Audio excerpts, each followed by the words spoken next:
Top 10 des meilleurs joueurs de l'histoire de LoL, c'est parti. Yo les gars, en ce moment je vois pas mal de top 10 des meilleurs joueurs de LoL assez frauduleux, donc aujourd'hui je fais le vrai top 10 des meilleurs joueurs du monde.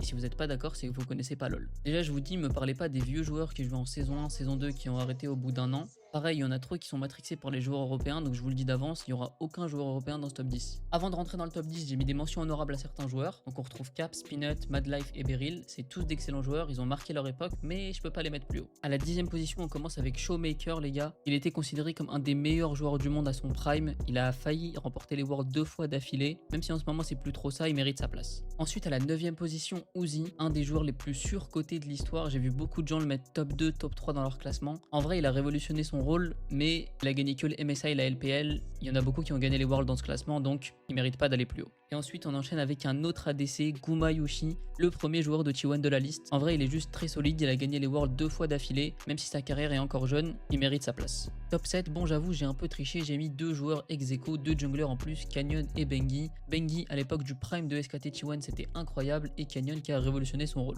À la 6e position, j'ai mis Chovy.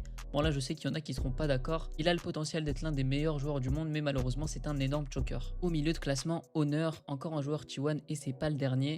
Il a été extrêmement sous-coté, 2 fois champion du monde lui aussi, maintenant ses performances sont hyper stables et c'est le meilleur jungler du monde actuellement. Au pied du podium, on retrouve Keria, le meilleur support de l'histoire, 2 fois champion du monde, encore un joueur T1, mais encore un joueur qui a révolutionné son rôle. Top 3, Zeus, le meilleur top laner de l'histoire et sans doute le meilleur joueur au monde de ces dernières années, 2 fois champion du monde lui aussi, c'est juste un prodige, j'ai rien à dire. Et le deuxième meilleur joueur du monde pour moi, l'antagoniste ultime Ruler, il a fait tomber Faker quand il était à son prime, il est encore là aujourd'hui et c'est tout simplement le meilleur ADC de l'histoire. Et enfin le top 1, le meilleur joueur de l'histoire de LoL, on ne peut le mettre qu'à cette position, Lee Sin.